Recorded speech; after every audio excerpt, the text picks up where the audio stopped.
Welcome to tricky solution. दोस्तों, आज हम आपको घातांक और करनी का कुछ ऐसे सॉल्यूशन बताएंगे जो कि एसएससी में या फिर बैंक पीओ में बताया जा चुका है। ठीक है, उसका सॉल्यूशन आपको देंगे। फॉर एग्जांपल, आप पहला वाला क्वेश्चन को देख सकते हैं। ठीक है, ये क्या है कि 3 पे ये पहला क्वेश्चन आपका है कि 3/5 पे power 3 into 3/5 minus 6 equal to 3/5 पे पावर 2x माइनस 1। ठीक है, इसको एसएससी में ये पूछा जा चुका है और इसका सॉल्यूशन कैसे करेंगे। तो सबसे पहले दोस्तों, एक वीडियो हम बनाए हैं घातांक और करनी पे, जो बेसिक है वो अगर आप नहीं जानते हैं तो ऊपर आई बटन में आपको नजर आ जाएगा, जाके देख लीजिए तो बेहतर है। तो यहाँ पे जो है बेस ये भी है, ये भी सेम बेस है, ये भी सेम है। जब हम जानते हैं कि बेस अगर सेम होता है तो पावर जुट जाता है, तो यानी 3/5 और 3 और -6 जोड़ेंगे, 3 प्लस -6 जोड़ेंगे तो ये आपका 3 - 6 इक्वल टू -3 हो जाएगा। तो ये दोनों जोड़ेंगे तो -3 हो जाएगा बराबर, ये 3/5 पहले से है, पे पावर 2x माइनस 1 है। जब बेस अगर सेम हो जाता है दोस्तों, पावर हर हालत में बराबर होना ही होगा, नहीं तो बराबर दोनों अंक नहीं होगा। जैसे 2 पे पावर 3, तो यहाँ 2 पे पावर क्या देना चाहिए था, 3 देना चाहिए, तभी अंदर दोनों बराबर होगा। इसी तरह बेस सेम है तो पावर भी बराबर होना चाहिए, इसका मतलब -3 बराबर 2x माइनस 1 हो जाएगा। यानी 2x को इधर लेके चले आते हैं, 2x माइनस 1 इक्वल टू -3। इसको सॉल्व करेंगे तो 2x बराबर -3, अब माइनस इधर 1 है तो +1 हो जाएगा, यानी -2। तो x बराबर क्या हो जाता है, -2 पहले से यहाँ पे है, यहाँ मल्टीप्लाई छुपा हुआ रहता है, ये नीचे में डिवाइड हो जाता है। इसको जब काटेंगे तो -1 होगा, तो इसलिए x बराबर -1। तो यहाँ आपका जो है देखिए एक ऑप्शन दिया हुआ है, सी नंबर आपका -1 आंसर होगा। नंबर दूसरा देखते हैं दोस्तों, ये आपका बैंक पीओ में पूछा जा चुका है, ये आपका एसएससी में भी पूछा जा सकता है। ठीक है, ये आपका क्वेश्चन है कि 2 × 3 पे पावर 3 डिवाइड 4 × 9 पे पावर 2 इंटू 27 × 8 इक्वल टू पे पावर 2 है 6 पे पावर वाट का मतलब x मान लेते हैं इसको तो चलेगा। इसका मतलब ये है दोस्तों कि ये सारा का सारा चीज को हमको 6 के फॉर्म में लेके आना है। ठीक है, ताकि यहाँ 6 के फॉर्म में है तो इसका मतलब यहाँ सारे के सारा चीज को हमको 6 के फॉर्म में ही लेके आना है। इस तरह का क्वेश्चन में यही होता है। तो 2 × 3 को हम लोग लिख सकते हैं 6 पे पावर 3। ठीक है, डिवाइड, इसको देखिए 9 चौक 36 होता है। ठीक है, तो 36 को 6 पे पावर 2 लिख सकते हैं, फिर पावर 2 है इंटू 27 को इस तरह लिख सकते हैं, 3 पे पावर 2 3 3 3 9 27 3, और 8 को लिख सकते हैं 2 पे पावर 3, फिर पावर आपका 2 दिया हुआ है, ये आपका 6 पे पावर वाट। देखिए दोस्तों, ये भी 6 के फॉर्म में आ जाएगा, 6 पे पावर 3 भागा 6 पे पावर 2 दूनी 4 हो गया इंटू, देखिए अगर बेस अगर अलग अलग है, पावर सेम है तो बेस को मल्टीप्लाई कर देते हैं, पावर लिख देते हैं, यह तरीका है।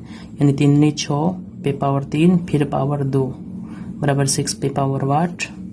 अभी देखिए दोस्तों, अब जो है यहाँ पहले डिवाइड का काम होता है ना, ठीक है, उसके बाद मल्टीप्लाई है तो उसका अलग काम करेंगे। इसको अगर करेंगे तो 6 पे पावर, जब बेस सेम है और भागा रहे तो माइनस हो जाता है, यानी 3 - 4 करेंगे तो -1 हुआ इंटू 6 पे पावर 3 दूनी 6 हो गया बराबर 6 पे पावर वाट। अब जो है जब मल्टीप्लाई होता है और बेस सेम होता है तो पावर जुड़ जाता है, यानी 6 पे पावर -1 प्लस 6 इक्वल टू 6 पे पावर वाट। 6 पे पावर 5 हो गया इधर, 6 पे पावर वाट। जब बेस सेम रहता है तो पावर जो है सेम होना चाहिए हर हालत में, इसका मतलब वाट का मतलब 5 ही होना चाहिए हर हालत में, तब दोनों बराबर हो सकता है। इसका मतलब वाट का इसका आंसर कितना हो जाएगा, 5 हो जाएगा। ठीक है। अब जो है इम्पोर्टेंट क्वेश्चन, ये सब अक्सर पूछता है दोस्तों। इसका आंसर देखिए, यहाँ आपका 5 दिया हुआ है। तीसरा नंबर ये है कि 8 पे पावर, ये भी बैंक पीओ में ही पूछा जा चुका है 2009 में। 8 to the power x plus 1 equal to 64। फिर कह रहा है कि 3 पे पावर 2x प्लस 1 का मान क्या होगा। ठीक है, तो सिंपल सी बात है। देखिए, इस तरह का क्वेश्चन में हमेशा कोशिश रहे कि ये जो है अगर 8 है तो यहाँ भी 8 के फॉर्म में लेके आइए। ठीक है, और दोनों को बराबर करके x का मान निकाल लीजिए। तो सिंपल सी बात, इसको हम छोड़ देते हैं ऐसे ही। 8 पे power x plus 1 equal to 64 को हम जो है 8 पे पावर 2 लिख सकते हैं, क्योंकि 8 64 होता है। अब जो है आपका जो है बेस सेम हुआ, तो इसका मतलब पावर बराबर होना चाहिए। इसका मतलब x प्लस 1 इक्वल टू 2, इससे x का वैल्यू निकाल लीजिए। 2 माइनस 1 इक्वल टू 1। इसका मतलब x का वैल्यू कितना हुआ, 1। अब हमको निकालना क्या है कि 3 पे पावर 2x प्लस 1, यानी 3 पे पावर 2x का वैल्यू आपका 1 है, तो इंटू 1 प्लस 1 इक्वल टू 3 पे पावर 2 प्लस 1, 3 पे पावर 3 बराबर 3 इंटू 3 इक्वल टू 27। ये आपका आंसर हुआ। ठीक है, आप देख सकते हैं कहीं 27 होगा, ये आपका डी नंबर आंसर हुआ। अब जो है आगे आते हैं हम लोग। ये सब एक ही तरह का क्वेश्चन है। ठीक है, अब थोड़ा सा कुछ आगे वाला क्वेश्चन देखते हैं हम लोग। एक क्वेश्चन है दोस्तों, 21 पे पावर 5.5 इंटू 21 पे पावर वाट इक्वल टू 21 पे पावर 12। तो वाट का वैल्यू निकालना है हमको। तो सिंपल बात है, हम क्या जानते हैं कि जब बेस सेम है तो पावर जुड़ जाता है, यानी 21 पे power 5.5 plus what equal to 21 पे पावर 12। जब बेस सेम रहता है तो पावर बराबर हो जाता है। इसका मतलब 5.5 प्लस वाट इक्वल टू 12। तो वाट बराबर क्या हो जाएगा, तो 12 माइनस, ये प्लस में है तो इधर आ जाता है तो माइनस में हो जाता है, इक्वल टू कितना हो जाएगा 6.5। इसलिए वाट का वैल्यू 6.5 होगा आंसर। ठीक है, तो ये आपका सी नंबर आंसर। दोस्तों, इस तरह का जो क्वेश्चन है हमेशा पूछा जाता है। अब आते हैं 13 नंबर पे। इम्पोर्टेंट क्वेश्चन सब पूछे जाते हैं, ये आपका बैंक पीओ में पूछ चुका है। ये कह रहा है कि रूट अंडर 24 पे पावर 4, ठीक है, प्लस 224 बराबर वाट इंटू 20 पे पावर 2। इस तरह का क्वेश्चन है, तो ये बहुत ही इजी है। हम जानते हैं कि रूट अंडर का मतलब पावर 1/2 होता है, यानी 24 पे पावर 4। देखिए, रूट x का मतलब x पे पावर 1/2, याद रखिए। ठीक है, तो इसका मतलब रूट इतना है, इसका मतलब इतना पे पावर 1/2 हो गया। ठीक है, plus 224 equal to what into 20 पे पावर 2। ठीक है, अब देखिए यहाँ ध्यान से। आप जानते हैं कि अगर पावर यहाँ भी रहे दोनों पावर मल्टीप्लाई होता है, तो 24 पे पावर 4 इंटू 1/2 हो जाएगा, प्लस 224 वाट इंटू 20 पे पावर 2। ठीक है, अब ये पावर कट गया, यानी 24 पे पावर 2 हो गया, प्लस 224 बराबर वाट इंटू 20 पे पावर 2। ठीक है, तो अब क्या होगा। अब दोस्तों क्या करते हैं, इसको जो है ना 2 बार मल्टीप्लाई करते हैं, तो आपका जो है 576 होता है, प्लस 224 बराबर वाट इंटू 20 पे पावर 2। दोनों को जोड़ते हैं, 6 4 10, 7 2 9 1 10, 5 2 7 1 8 बराबर वाट इंटू 20 पे पावर 2। तो इसका मतलब वाट इंटू 20 पे पावर 2 बराबर 800 लिख सकते हैं। तो वाट बराबर क्या हो जाएगा 800/20 पे पावर 2।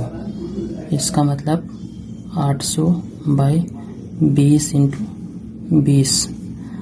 तो ये 2 कैंसिल 2 दूनी 4 4 दूनी 8 यानी आपका 2 हो गया आंसर। ठीक है, वाट का वैल्यू। तो ये बहुत ही आसान क्वेश्चन था अगर आप बेसिक जानते हैं तो। अगर आप बेसिक नहीं समझ रहे हैं तो हम एक इस पे वीडियो बना चुके हैं, आप आई बटन पे जाके देख सकते हैं। ठीक है, अब दोस्तों बहुत सारा क्वेश्चन है यहाँ पे, बस इम्पोर्टेंट क्वेश्चन लेंगे। 17 नंबर जैसे देख सकते हैं, √3 पे पावर n है बराबर 81 है। तो सिंपल सी बात है, इस क्वेश्चन में हमको जो है यहाँ 3 पे पावर है तो यहाँ भी 3 के फॉर्म में लेके आना है। तो इसको 81 को हम 3 पे पावर कितना ले सकते हैं, जैसे 81 को आप इस पे एलसीएम कीजिए, 3 27 3 9 3 पे पावर 4 लिख सकते हैं। तो हम तुरंत बता दिए आपको कि इसका मतलब ये वर्गमूल है। वर्गमूल का मतलब कि जो भी है उस पे पावर 1/2 होना। ठीक है, और ये 3 पे पावर 4 है। फिर बोले थे कि पावर अगर रहेगा दोनों को मल्टीप्लाई करते हैं, यानी 3 पे पावर n × 1/2 बराबर 3 पे पावर 4 और 3 पे पावर अब हो जाएगा n/2 बराबर 3 पे पावर 4। हम बोले थे कि अगर बेस सेम अगर रहेगा तो पावर बराबर होगा, यानी n/4 बराबर 4। तो अब इसको मल्टीप्लाई करते हैं, क्रॉस मल्टीप्लाई करते हैं, तो n × 1 करेंगे तो n और 4 × 4 करेंगे तो 16। यही आपका आंसर हुआ। ठीक है, बहुत इजी था। अब जो है और एक क्वेश्चन लेते हैं। कितना क्वेश्चन हुआ आपका, 1 2 3 4 5। तो और क्वेश्चन ले लेते हैं, ये वाला क्वेश्चन। कोशिश करते हैं हमेशा टफ वाला क्वेश्चन लेने का। ठीक है, जैसे आपका जो पूछा हुआ क्वेश्चन है वही लेते हैं ज़्यादातर। ये देखिए आपका ये सेम 25 नंबर जो है आपका रेलवे परीक्षा में पूछा जो जा चुका है, सेम क्वेश्चन है। यहाँ 4 पे पावर n है, पे रूट है, तो इसको 4 के फॉर्म में लाना है। उसके बाद बैंक पीओ में ये क्वेश्चन पूछा है। ठीक है, तो हम जो है कोई एक सॉल्व करते हैं, देख लेते हैं। ये वाला हम सॉल्व करने का कोशिश करते हैं। 30 नंबर ये है कि 3 पे पावर n + 4 - 6 × 3 पे पावर n + 1 / 3 पे पावर n + 2। ये क्वेश्चन है। तो इससे पहले जो है ना क्या करते हैं हम लोग, देखिए इसमें जो है कुछ कॉमन आ रहा है यहाँ पे, और यहाँ पे दोनों जगह कॉमन आ रहा है, तो आप कॉमन ले भी सकते हैं, कोई दिक्कत नहीं है। ठीक है, तो इसको जो है 3 पे पावर n + 2 करते हैं, -6 को लिख सकते हैं 3 × 2, फिर इसको छोड़ देते हैं 3 पे पावर n + 1 / 3 पे पावर n + 2। तो ये 3 पे पावर n + 2 माइनस, देखिए ये बेस और ये बेस सेम है तो पावर जुड़ जाता है, यानी 3 पे पावर n प्लस यहाँ 1 हुआ छुपा हुआ, यहाँ 1 ऑलरेडी है तो 2 हो गया, × 2। ये बच्चा इसका काम हुआ ही नहीं है, तो इसलिए × 2 कर दिए बाई 3 पे पावर n + 2। देखिए दोस्तों 3 पे पावर n + 2 यहाँ पे है, 3 पे पावर n + 2 यहाँ पे, तो कॉमन ले लेते हैं। तो ये बचा यहाँ 1 माइनस ये 2 बचा यहाँ पे, इसका काम नहीं हुआ, बाई 3 पे पावर n + 2। ये दोनों कैंसिल हो गया तो बराबर कितना हुआ, 1 - 2 = -1। आंसर इसका हुआ। इस तरह का भी क्वेश्चन आता है। तो दोस्तों ये कुछ इम्पोर्टेंट क्वेश्चन थे पार्ट 1 का। पार्ट 2 में भी आपको कुछ इम्पोर्टेंट क्वेश्चन बताया जाएगा। ठीक है, तब तक के लिए हमारे इस चैनल को सब्सक्राइब कर लें। Thanks for watching.